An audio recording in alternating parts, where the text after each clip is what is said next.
Hey guys, this is Potiphar with another video, and today we're going to be doing a little discussion with a binder update. Just before anyone, I do not ship over, I don't want trade over online just quite yet, so you guys can look in this. It's just kind of just a regular binder update, but the discussion is about the ban list and how Konami is doing it, because I'm pretty surprised in myself, so let's go and get this started before anything. So basically, I'm going to just flip through the pages and let you guys see them. I know you guys can't see every little thing, so I'll kind of just slide my book up and down.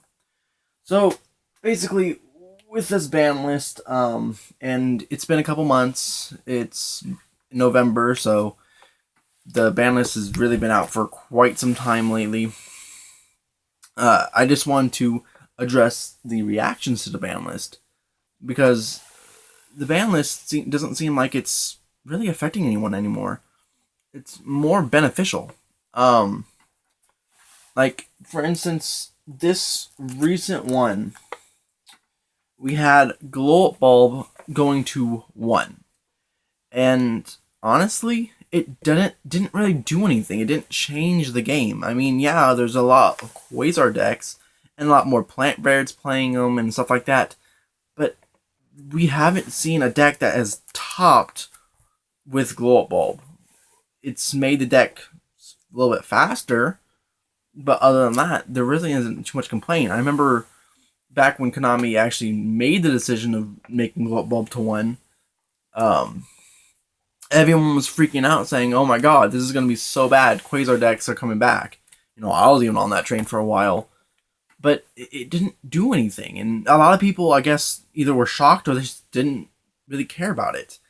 And yeah, it was just something out there that we thought was going to be pretty bad, but didn't do much. It didn't really do anything. So that was just one of them, and there are, I don't know how many cards were actually hit this past format, but the next one is Infinity Archwing. Now that one, obviously, that one was a really big hit. But there was no one complaining about it. They all like, oh yeah, we knew this was gonna happen. So sorry about that skip. My phone kind of died off that, but basically, yeah, Infernities, they got hit pretty hard, and no one was really complaining about it. So that's really all I had to really say about that. Going down to the next set, which that was the limited. We now have Regeki. Regeki was at 1, and that scared a lot of people, including myself. And I'm not gonna lie, that was pretty bad. I'm probably gonna put that in my clipboards as a side. It's always a good card. But basically, it was a very scary card. It was another black hole, dark hole, whatever you want to freaking call it, that didn't have a limit. It doesn't have freaking any type of other standard points to it. It was just scary. And a lot of people thought that the game was just not going to be over. There was no point to playing anymore. But now, since it's been a month and a half, maybe a little over, of it being in the game, there's not a lot of people complaining about it. The only way your opponent would actually get to gain off that is if they do something that turn that they activated it. And yes, it's a Stardy, but it's from the Megaton. But if they didn't, using it, yeah, they cleared your board, but what other thing are they going to do? They can summon and inflict a little bit of damage, but they can't OTK you that turn if they use it. There wasn't that much they could do. So yeah, that was one of them that really a lot of people got surprised about, and I don't know if anyone else notices that.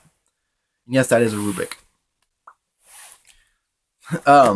The next one is Soul Charge. Soul Charge, everyone kind of just knew, and there wasn't too much big of a controversy with that, so I'm not even going to talk about that. After that was Super Polymerization. Now, that one, I haven't really heard a lot about, but, I mean, it's not really worth it. It's pretty much Shadow's little fusion, if anything. So, really, it's nothing. Because I've used Super Poly, and it's not really that great. Yeah, my camera's trying to focus. It's my phone, so. The next one, which was semi-limited, was Gale, which no one really cared about. Not gonna matter what you do with Blackwings. They're either gonna be good or they're gonna be still bad. It doesn't matter. Gore's Emissary of Darkness, a lot of people were like shocked about. But the thing is, Gore's doesn't really do much. I mean, yeah, you get that extra bit of support. But really, not really. You do get 2 tokens if you can chain to himself, but what's the chance of you having both of them in your hand at the same time? No one cares. Another one was Ceasefire. Ceasefire is really still not getting any scene play, so that one never really got hyped up. I mean, I've been seeing it one time, and even that didn't really do much against me, and that was versus my Clipboard deck. The Transmigration Prophecy. Now, that one I've only seen one time out of the month and a half it's been at 2 on the format. But, again, there wasn't too much controversy over it. There's not a lot of controversy with what Konami's been choosing. It's pretty much either you get good cards or you don't, you know? And there was a lot of, I didn't care about most of this. Like Transmigration Prophecy, I didn't really care about this format. Stuff that's coming off, that stuff that came off the ban list. Coach Soldier Wolfbark. That one didn't really see much an improvement. I mean, did it improve, the Fire Fist a little bit? Yeah, it did, but I mean, other than that, there wasn't too much problem with it. Don't worry about the token. You're gonna see out just for a little bit. Game system. Next one is Magician of Faith. Again, no play whatsoever. I mean, there's some plays, but not too much. Next, we have Formula Synchron, which is at 2, which again, it's a synchro deck.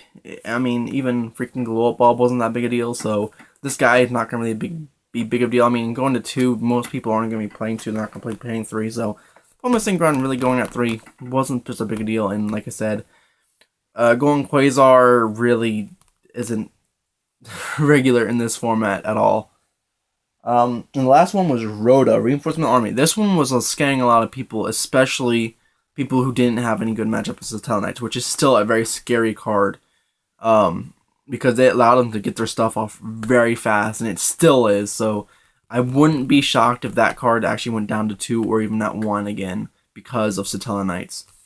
Now, this is the only card out of the whole thing that people were really kind of worried about, and they still are, and they're still like, oh god. But I mean, there's also, it could be switched the other way where they're worried about it and now they're not as much. So it just depends. And honestly,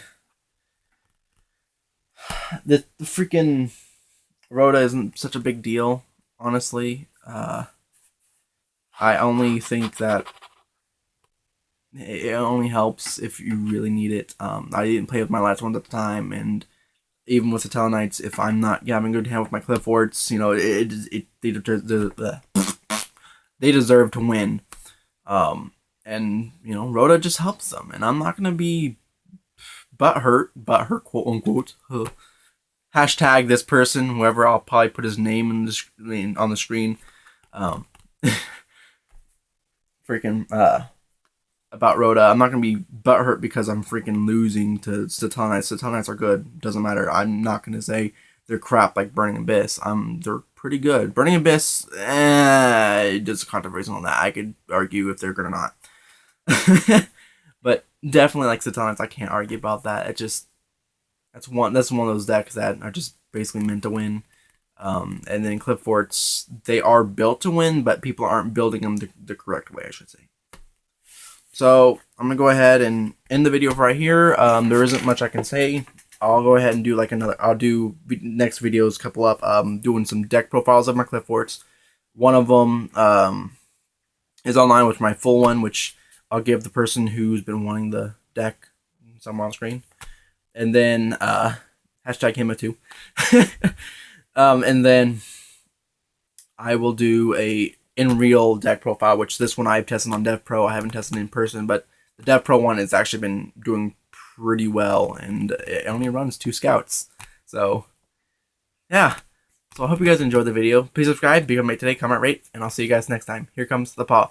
Also, before I end up doing this and someone's going to get mad, my girlfriend actually bought me this binder, so shout out to her. Hashtag, yeah, hashtag my girlfriend awesome. Hashtag my girlfriend's rocks. So, yeah, thank you for that. And this is pretty old. I mean, this is from August, so, but it's still good condition. I love this. I love this. Yeah. So I hope you guys enjoyed the video. Please subscribe, comment, rate, and I'll see you guys next time. Here comes the paw. I'm gonna call him Malevolent Yokai. He's your main boss monster, and yeah, he's just the one you want to go for a while. If you don't get into him, which I barely do, and it's kind of shocking, you can basically almost kiss your game goodbye. It's still OTK, but it's a little difficult. This guy was a special summon, except by Konami. He's a special summon, which is Pendulum Summon.